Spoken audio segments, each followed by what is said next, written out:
The words hit me like a punch to the gut. "My ex was better," she said, her voice sharp, almost careless, as we sat across from each other at the dinner table. I froze, my fork halfway to my mouth, the weight of her statement sinking in. We'd been married for 5 years, built a life together, late-night talks, shared dreams, a little house we'd painted blue. I didn't argue or raise my voice.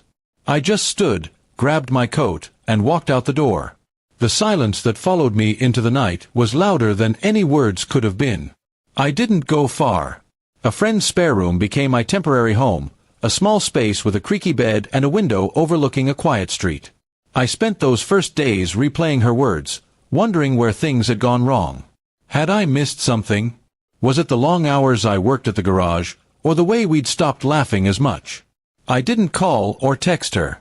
I needed space to think, to figure out who I was without her voice in my head. The ache was constant, but I kept moving, work, eat, sleep, repeat. She didn't reach out either, not at first. Weeks passed, and the silence between us grew thicker, like a wall neither of us wanted to climb. I started noticing small things about myself, how I could cook a decent meal now, how I liked mornings better without the tension of her moods. Friends checked in, but I didn't say much.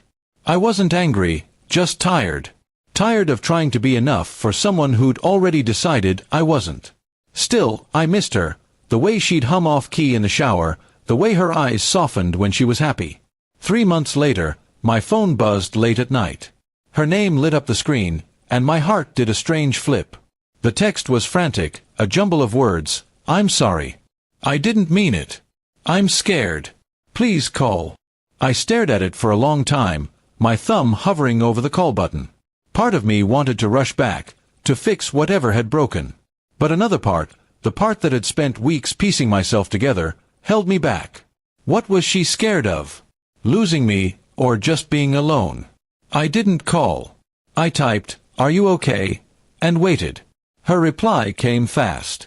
She was at her sister's place, had been for weeks.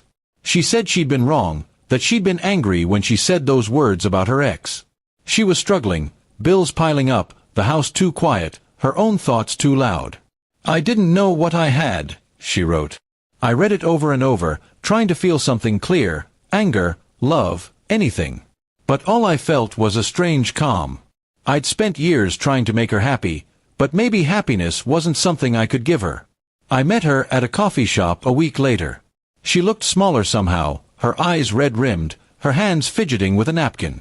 She apologized again, said she'd been unfair, that her ex wasn't better. He was just different, and she'd romanticized the past. I listened, nodding, sipping my coffee. I didn't feel the need to fill the silence anymore. When she asked if I'd come back, I didn't answer right away. I wasn't sure I could go back to the way things were, to the weight of her expectations. I told her I needed time.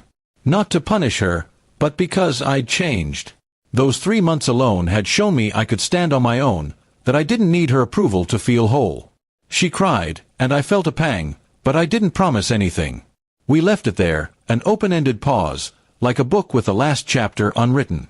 I walked back to my friend's place, the air cool against my face, feeling lighter than I had in years. Days turned into weeks, and we started talking more, small texts, then longer calls. She was trying, going to therapy, sorting through her own mess. I was proud of her, but cautious. I wasn't the same man who'd walked out that night. I'd found pieces of myself I didn't know were missing, a quiet strength, a patience I hadn't had before. We met again, laughed a little, remembered what it felt like to be us. But I still wasn't sure if us was what I wanted. For now, I'm taking it slow. The house we painted blue is still there, waiting, but I'm not ready to walk back in. Maybe one day, if we both keep growing. Or maybe I'll keep walking my own path, wherever it leads. The panic in her texts showed me she's learning what I learned, that love isn't about being better than someone else's past. It's about choosing each other, every day, with eyes wide open. I'm not sure if we'll get there, but for the first time, I know I'll be okay either way.